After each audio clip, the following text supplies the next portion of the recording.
John lost his job when the company went under and became unemployed. I asked my uncle to put him in his company. A year later, I received a picture of John and his mistress, Natalie, along with a message on my phone. I'm John's mistress. Can't wait to live together soon. The next day, after leaving the message on read, I came home from my work to find most of our furniture gone. There was a note left on the kitchen board in John's handwriting. I've moved in with Natalie. I called John. Where are you now? Do you want me to hire you? A sickly sweet voice answered, probably Natalie. If you're okay with being my housekeeper, I can give you my address. Natalie seemed to be under a huge misconception. All right then, I guess we're getting divorced. Goodbye to my $7.80 an hour husband. Say no more. Oh, she really has no clue. Poor mistress. I told her I'd contact him once the divorce was ready, then hung up the phone. Just wait. I'll drag you from the height of happiness to the depths of despair soon. I'm Emily, a 50-year-old housewife. I work for my uncle's company. I met my husband, John, at a friend's gathering 20 years ago. I thought he was a wonderful person, and when he approached me as we were leaving, we started seeing each other after a few dates. John lost his dad in middle school, but his mom, Jane, comes from a wealthy family. He graduated from a prestigious university and works at a major company, so his attitude was always one of financial and emotional security. Perhaps because of this, John was always very attentive to me. He would meticulously prepare gifts, lavish dinners, hotels with beautiful night views, and even bouquets for anniversaries. I felt like a princess and was over the moon. When we decided to get married, I was thrilled at the thought of building our happy home with him. Little did I know I would soon regret it. It was easy to imagine Jane, who had lived alone with her son since his middle school days, interfering in our married life. But living in a nearby town, Jane never visited our apartment, nor did she rush us over the phone to visit her.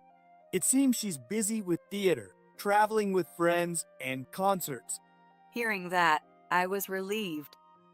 Soon after, I found out I was pregnant, and Jane and John were even happier than I was, and we savored the joy together. But it was around this time that dark clouds began to gather over our marriage.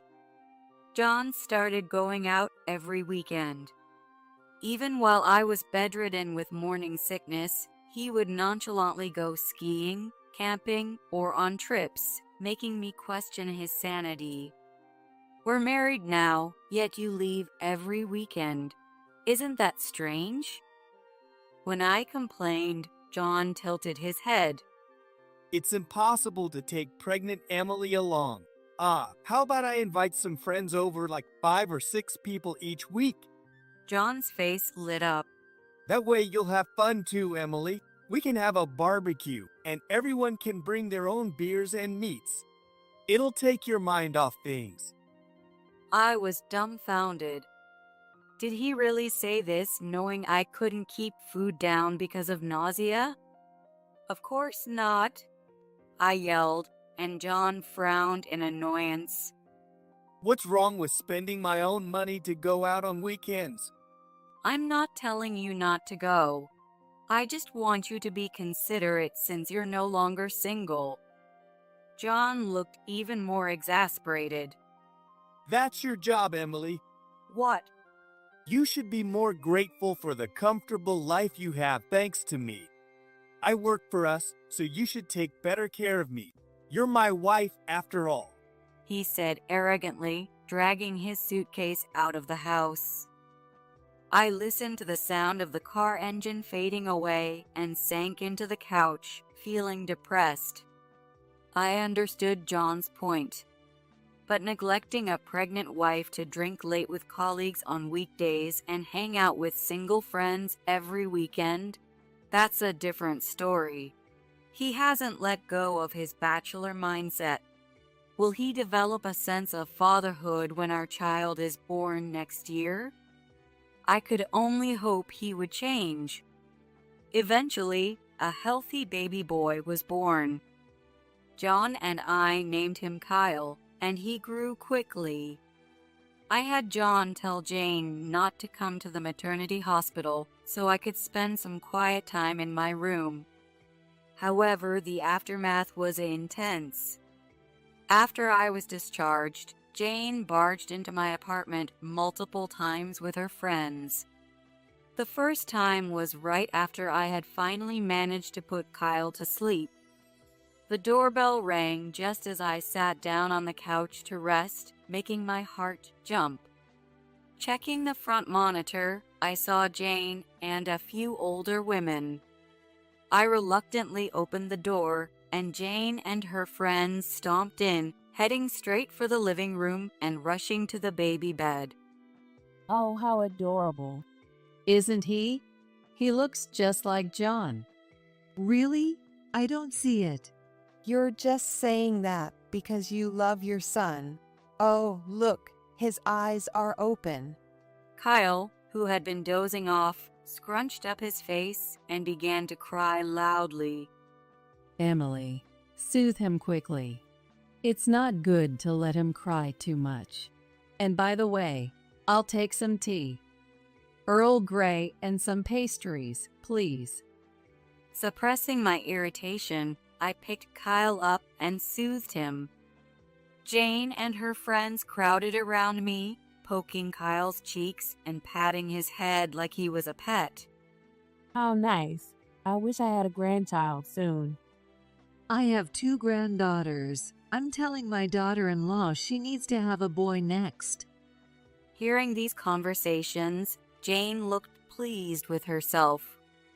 Jane and her friends, who came like a storm, chatted and ate pastries, leaving crumbs all over before finally leaving. When I complained to John after he got home from work, he smiled for some reason. Mom must have wanted to show off her grandson to her friends. It's cute, really. I couldn't believe it. Listen, it's my 3rd day after discharge. I'm still dizzy and feeding Kyle every 2 hours while doing housework. His indifferent response annoyed me. It took me 2 hours to get Kyle back to sleep.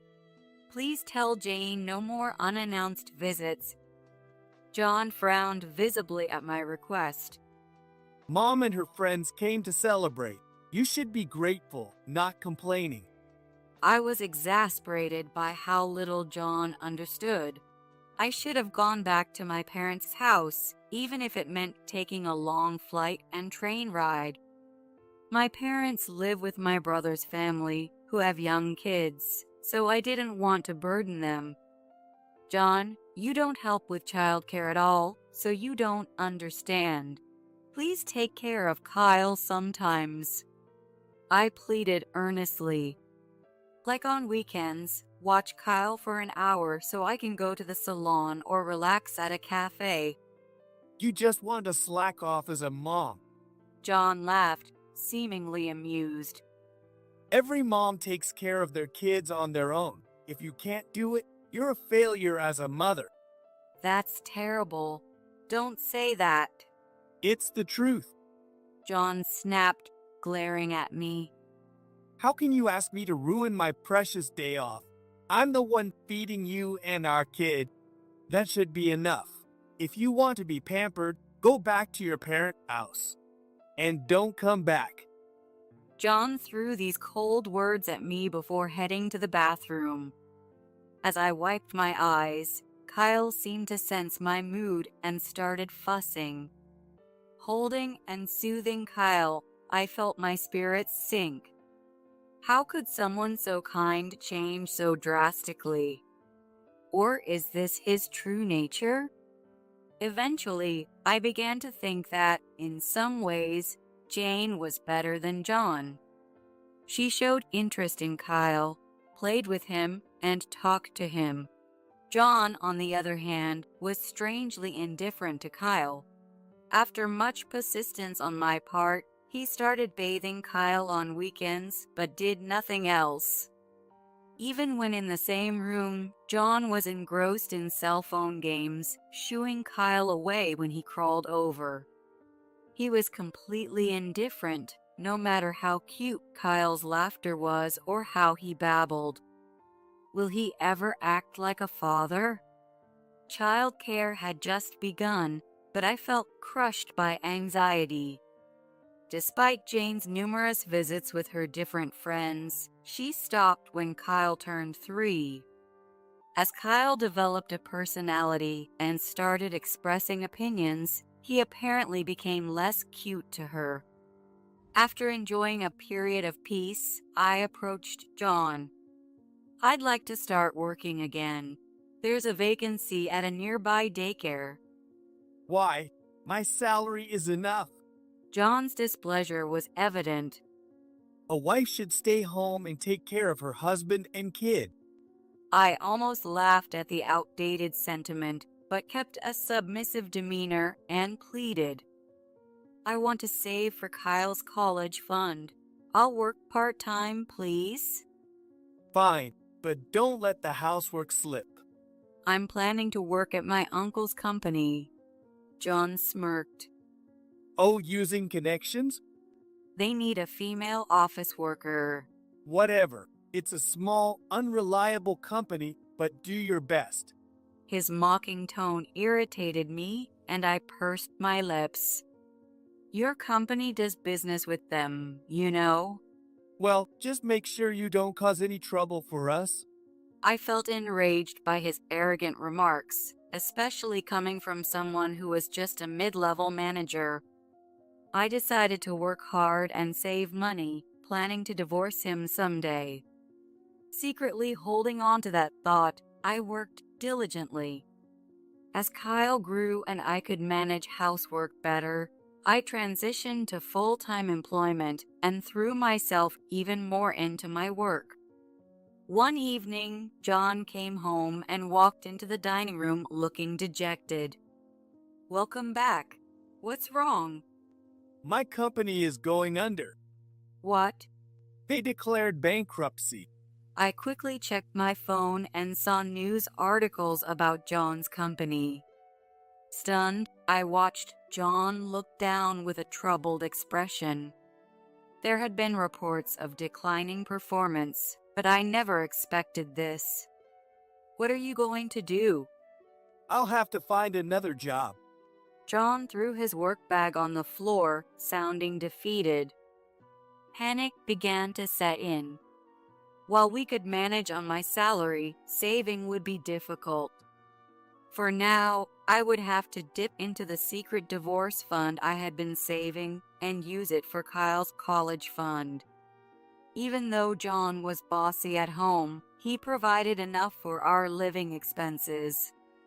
So losing his income was a huge blow. I could only hope he'd find a new job before his unemployment benefits ran out. But John only diligently visited the job center for the first month. Soon, he settled into a lazy routine of staying up late and sleeping in. I was also frustrated that John kept all his unemployment benefits as his personal spending money, not contributing to the household. Watching him lie on the sofa playing mobiles games while I cooked and vacuumed made my anger flare up many times.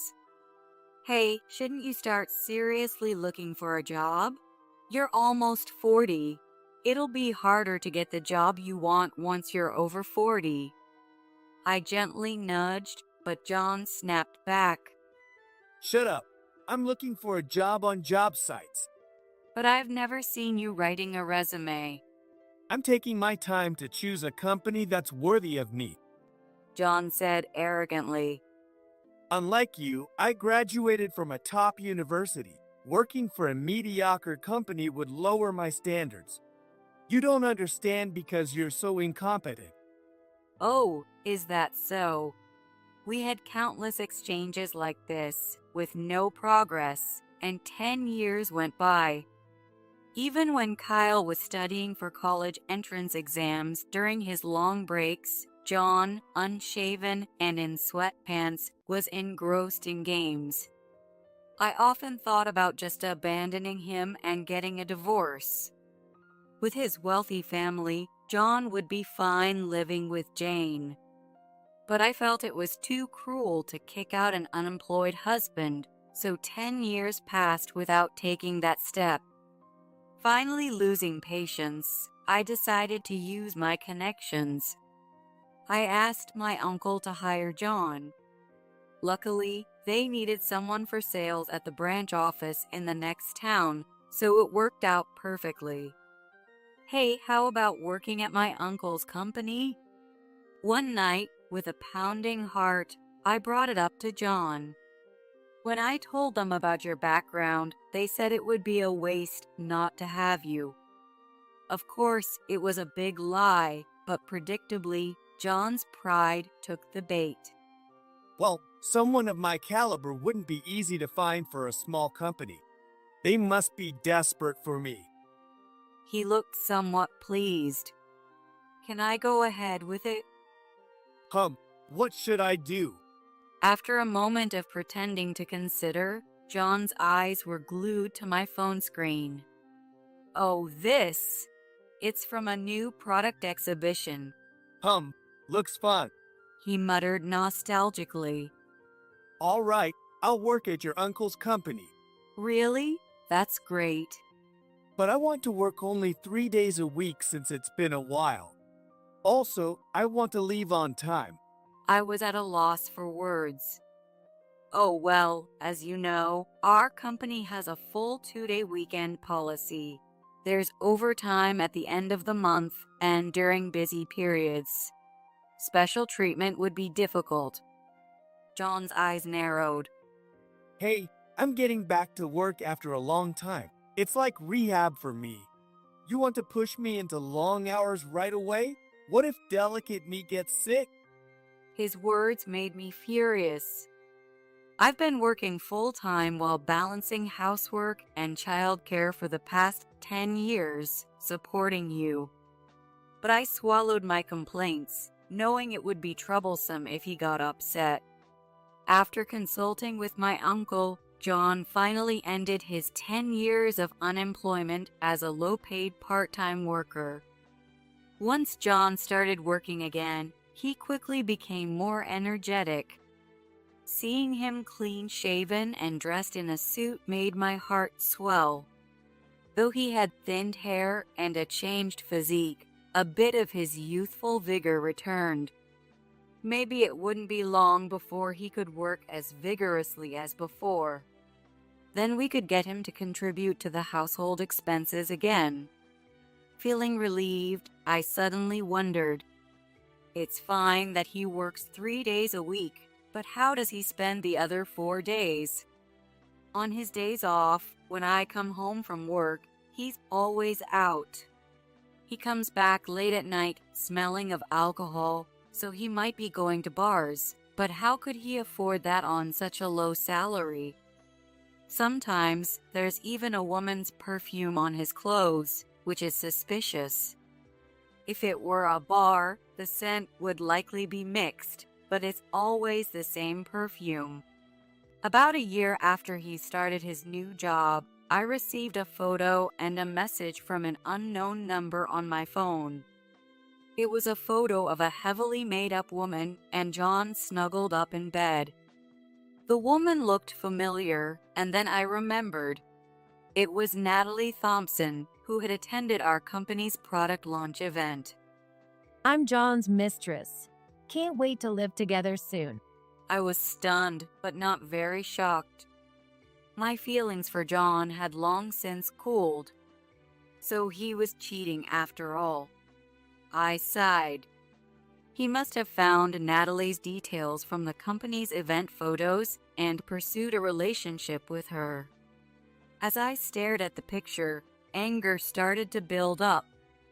How could he do this after getting a job through my connection? I called John, but the phone rang endlessly, and he didn't read any of my angry messages.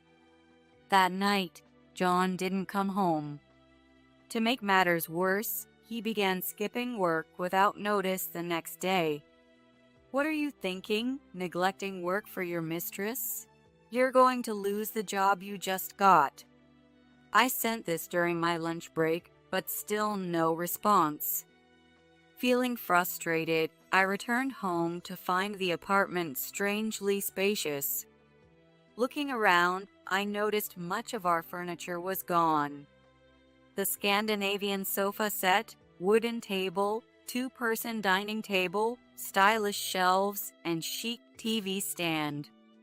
All things I bought with my salary. As I stood in shock, I saw a piece of paper in the middle of the room. It was written in round letters and John's handwriting. John is mine now. I moved to Natalie's place. Don't bother trying to bring me back. Crushing the note, I called John again. The moment the call connected, I yelled, "What the hell are you thinking? Where are you?" You're so upset. This is hilarious. A sweet, mocking voice answered. It was probably Natalie. You want me to hire you? What? If you're okay with being my maid, I can give you my address. Her haughty tone almost made me laugh. Natalie seemed to be under a huge misunderstanding. All right then, I guess we're getting divorced. Goodbye to my $7.80 an hour husband. Say no more. Oh, she really has no clue. Poor thing. Suppressing my laughter, I spoke in a pitiful voice. I'd be lost if John left me. How am I supposed to live now? Natalie burst out laughing on the other end. You're such a parasite. It's pathetic how a wife gets dumped by her husband. It's hard, but I don't want to make John hate me more by arguing. Tell him I'll call once the divorce is ready. You're so understanding. Bye then.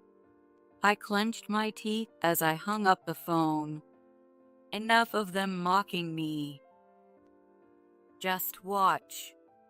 I'll drag them from the height of happiness to the depths of despair. I swore this in my heart. I confided in my uncle about the situation and got John fired, deciding to make them pay. I hired a private investigator to look into John and Natalie, and I did my own research as much as possible. 2 weeks later, I sent John a message. I want to talk about our divorce. Please come over with Natalie.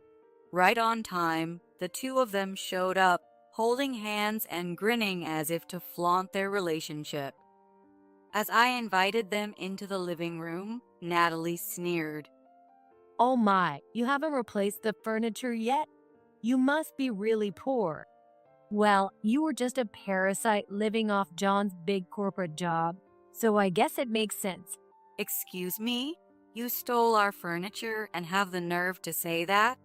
I could report you to the police. How rude. He just took the furniture he bought when he moved. As John told me, you're dumb. Natalie's disdainful gaze shifted from me to John, who looked away uncomfortably. He's clearly putting on airs for Natalie. When we replaced the old furniture, John was unemployed and we relied solely on my salary. Who's the one with no brains, lying so blatantly? Cursing him inwardly, I turned to John. John, you feel the same way, right? You want to divorce me? Yeah, John nodded grimly. I'm sick of taking care of an old, worn-out woman like you. He spat out angrily. Meeting Natalie made me realize it.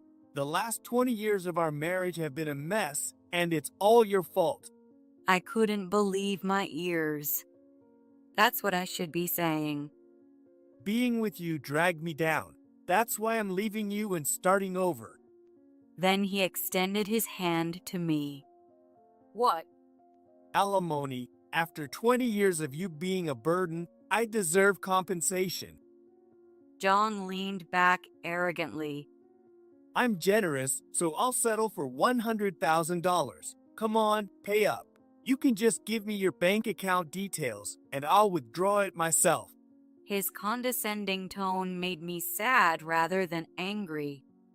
He's demanding money because he can't afford to live with Natalie on his current salary. For all his pride, he has no qualms about doing this. Fine.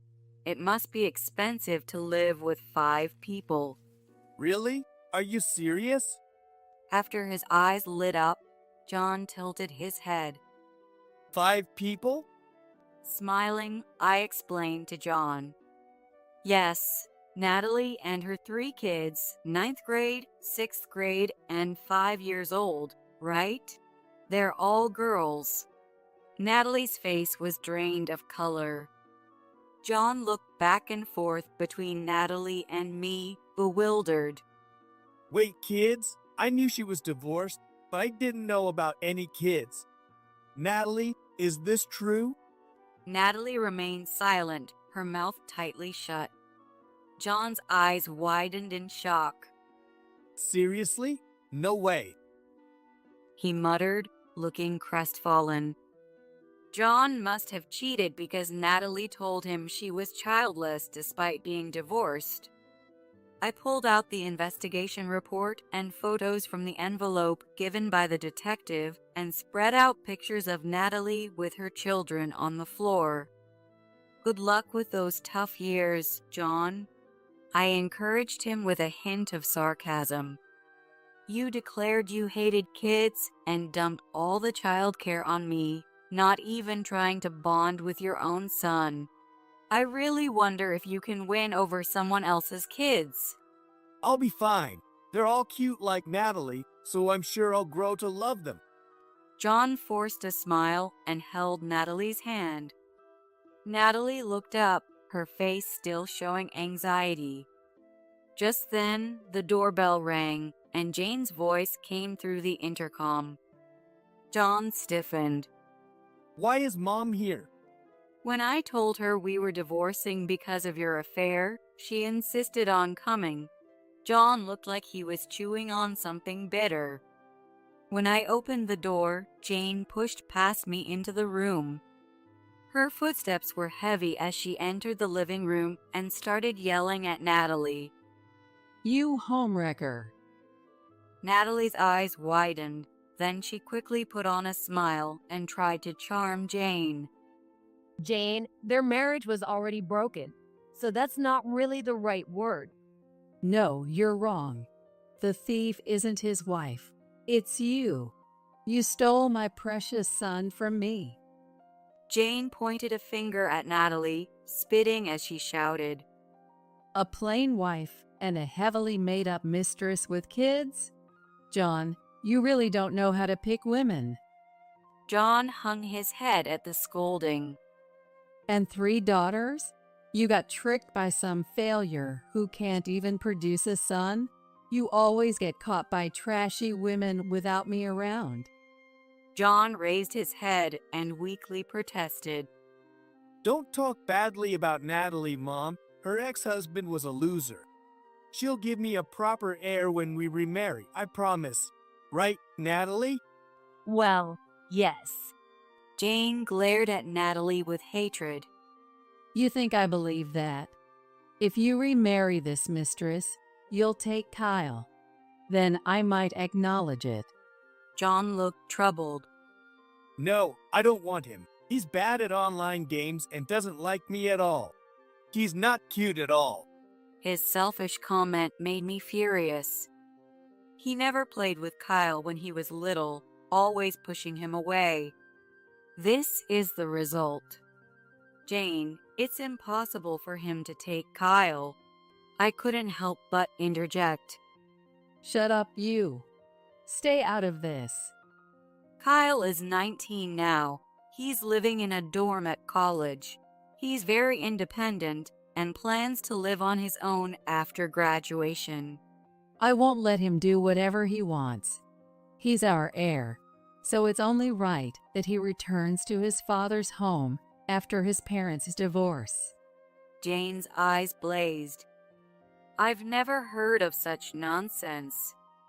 I grew increasingly angry at Jane's irrationality. John, Natalie, who had been silent, tugged timidly at John's sleeve. What is it, Natalie? John's dopey smile made me angry. if it's your child, I'm sure they'd be cute, but the number of kids will increase to 4. Will we be okay financially? Her reasonable concern was met with John's confident response. Don't worry, Natalie. As I told you, my family is wealthy. Plus, I'm a manager at a big company, so I earn a lot. You'll be secure with me. Natalie beamed at his words. That's wonderful. Then I won't have to work at the bar anymore.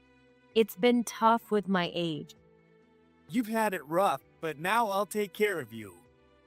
John's pretentious words and his embrace of Natalie made me feel sick. I wondered if he ever felt guilty for lying so much. The guest I had invited seemed to feel the same way. Suddenly, the door separating the next room from the living room opened. It was a bit earlier than planned, but the timing couldn't be better. Whoa! John screamed at the sight of the sudden appearance. His eyes filled with fear, and he quickly turned his head away. The woman who opened the door looked at the bewildered Jane and Natalie and gave a polite smile. Nice to meet you. I'm Stella Turner, daughter of the CEO of Turner Industries, where John worked 10 years ago. What? That major corporation? Natalie and Jane's eyes widened. Thank you for your kind introduction. Wait a minute. Isn't that the company where my son currently works? Yes, Jane. John, what's wrong? John, who had been sitting confidently across from me, was now trembling violently. See, everything is coming out now. How do you plan to fix this? I couldn't help but smile as I covered my mouth with my hand. I had found it odd. That company didn't follow up at all on the reemployment of its former employees. When I recently rechecked the old newspaper articles, I found that most of the employees had been referred to affiliated companies or subcontractors. So I tracked down a former colleague of John's using an address I found in a letter and asked about the situation back then, and I discovered some shocking facts. John, you were fired just before the company went bankrupt. You were relentlessly pursuing Stella, an intern at the time, which infuriated the CEO. Natalie and Jane were stunned. What an idiot. A 40-year-old mid-level manager chasing a 20-year-old college student? Such overconfidence is laughable. When I let out a derisive laugh, Natalie looked at John with an expression that seemed to say she couldn't believe it. John, were you really chasing after a college girl? What's that look for? It's only natural for a man to go after young, rich women. Got a problem with that? John's brazen attitude shocked Natalie and Jane. Wait, mid-level manager? So, John, where do you work now?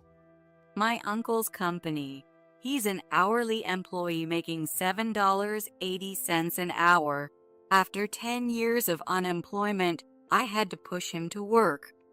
I explained the details to Natalie and Jane with a smile. I got him the job through my connections at my uncle's company. Even though he's supposed to work all weekdays, he insisted on only working 3 days a week, so I had to plead with my uncle. Jane let out a strange cry. It seemed John hadn't told her anything. Natalie, all the furniture you took was bought with my salary. At the time, John was unemployed, addicted to cell phone games, and had no savings. No way. Natalie muttered in shock. John always said he was supporting his wife. He used to complain that my wife didn't appreciate me enough. What a joke. I glared at John, who looked embarrassed, and unleashed my pent-up anger. While you were unemployed and lounging around, I worked hard, juggling housework and raising our child. That's what women are supposed to do. Nothing to brag about. John shouted back. And yet you always looked down on me, even after I got you a job at my uncle's company, and then you had an affair. How much more do you need to humiliate me? Shut up. You're just a part-timer hired through connections, acting all high and mighty. That's old news. I laughed softly. That's the truth, right? Too bad. I'm now the executive vice president. When I announced this with a smile, John froze. What? Executive vice president? That's right. And I make more than John did when he was a mid-level manager. Don't lie. There's no way a third-rate college graduate like you could earn that much. When I shoved my pay stub in his face, his expression twisted and he hung his head. Just then, Jane seemed to recover from her shock and put her arm around John's shoulder, hurling insults at me. You're such an insolent wife, defying your husband like that. No wonder John got sick of you and found a mistress. Ignoring her, tired of dealing with such nonsense, Jane turned to comfort John with a syrupy voice. John, leave these people and come back to Mommy. I'll find you a proper wife. You can have more kids with someone else. Yeah, I'll do that. John looked apologetically at Natalie. Sorry, Natalie. Mom doesn't approve, so we're done. At his words, Natalie's face contorted in rage. She jumped up, red with fury. Good riddance. I thought I'd marry you because you claim to be a manager at a big company, but you're just a liar. She grabbed her designer bag, pulled out her phone, wallet, and makeup pouch, and threw the bag at John. Why would I date a guy 15 years older otherwise? You're delusional if you think you're attractive. Natalie. Don't touch me. She shoved his hand away and stormed out, shoulders heaving. Stella, who had watched the entire scene, bowed to me and left as well. Here's the divorce papers. Sign them and file them at the courthouse. If it's too much trouble, just send them back to me in the unclosed envelope. I handed the papers to John, who was frozen with tear-filled eyes, and addressed Jane. We'll handle the alimony through our lawyers. The discussion is over, so please take him with you. We're leaving. Come on, John. We'll pack your things and pick them up later. As I saw Jane supporting John out the door, I added one more thing. By the way, please take care of the $80,000 debt he racked up from our joint account. Jane blinked in confusion. What? He spent it on online gaming. Since he's unemployed again, I'll be sending the bill to you. I pushed the bewildered Jane and sniffling John out the door and locked it immediately. The next day, John sent back the signed divorce papers, and I submitted them right away. I expected John to argue about the alimony, but to my surprise, the full amount I demanded was deposited into my account. It seemed Jane had paid it to get rid of me quickly. All the furniture John had taken was returned in good condition, which was a relief. When I demanded alimony from Natalie, the amount was deposited into my account. Then, to my surprise, Natalie's mother brought her to my house. Prompted by her mother, Natalie bowed to me, though her face showed displeasure. Her mother was very apologetic, too. She covered the compensation and planned to make Natalie repay it by working extra jobs along with her bar job. It was a relief to know her parents were decent people. Although I thought John would get along well with his mom, their relationship turned sour.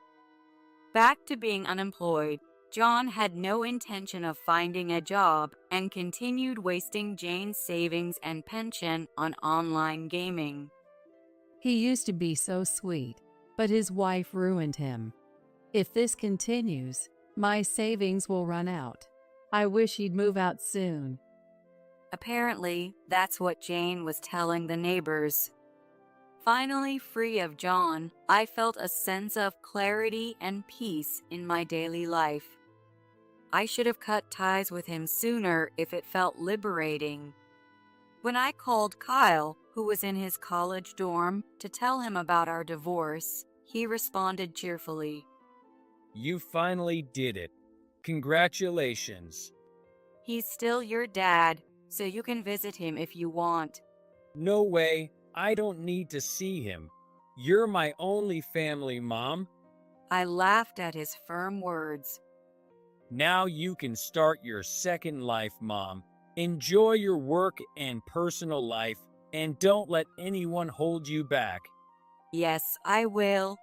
Thank you. His encouraging words brought a smile to my face. From now on, I want to spend the rest of my life happily.